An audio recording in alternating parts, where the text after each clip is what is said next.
5.5 वर्षाचं पोरग खेळत होतं. विठ्ठल महाराज खेळता खेळता त्या पोराला एक हिरा सापडला. पवार महाराज काय सापडला? काय सापडला? हिरा सापडला, एक रत्न सापडलं. आणि पोरग मोठ्यानं बोंबलायला लागलं, आई हिरा सापडलाय, ए आई अगं हिरा सापडलाय.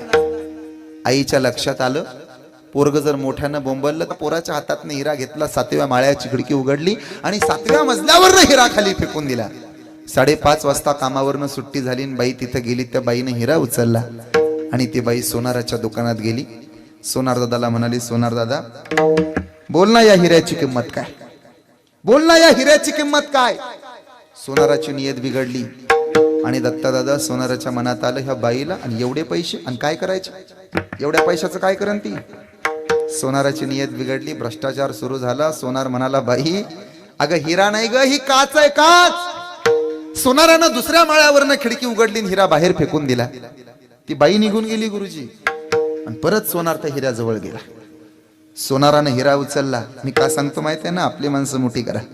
सोनारानं हिरा उचलला आणि हिरा उचलून रत्नपारख्याच्या जवळ गेला, जोहाराच्या जवळ गेला. तो जोहारी होता, रत्नपारखी होता, त्याला चांगलं वाईट कळत होतं. मग रत्नपारख्याच्या जवळ हिरा घेऊन गेला आणि सोनारानं रत्नपारख्याला विचारलं, रत्नपारख्या बोल, या हिऱ्याची किंमत काय होणार आहे? तसं रत्नपारख्याची नियत सुद्धा बिघडली. रत्नपारख्याच्या मनात आलं, सोनाराला काय कळतंय हिऱ्यात, आणि ह्याला कशाला पाहिजे तेवढे पैसे, आणि नियत बिघडते. तर वापस निघून गेला. तसा हा रत्नपारखी हिऱ्याजवळ गेला. रत्नपारख्यानं हिरा उचलला आणि हिरा उचलण्याचा प्रयत्न केला. त्यावेळेला त्याच्या लक्षात आलं, आता हिऱ्याला छेद गेला होता. आता हिरा रडत होता. हिऱ्याचे 2 तुकडे झाले होते. रडणाऱ्या हिऱ्याला रत्नपारख्याने विचारलं. रत्नपारखी विचारत होता, काय रे हिऱ्या, त्या बाईनं तुला 7व्या माळ्यावरनं खाली फेकलं तरी तू तुटला नाही. त्या सोनारानं तुला दुसऱ्या माळ्यावरनं फेकून दिलंय तरी तू तुटला नाही.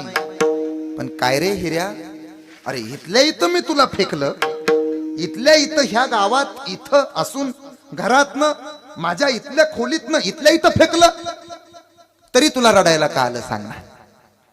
रडणाऱ्या हिऱ्यानं दिलेलं उत्तर आयुष्यभर लक्षात ठेवा. रडणारा हिरा अजूनच रडू लागला आणि रडता रडता म्हणत होता, सिद्धेश्वर महाराज, अरे ज्या बाईनं मला फेकलं त्या बाईला माझी किंमत माहिती नव्हती. ऐकताय ना? ज्या सोनारानं मला फेकून दिलं त्या सोनाराला मी कोण आहे माहिती नव्हतं. पण रत्नपारख्यात ते परके होते रे, पण तू माझा आहे, तू आपलाय, तू या गावातलाय, आपल्या भागातलाय. अरे रत्नपारख्यात तू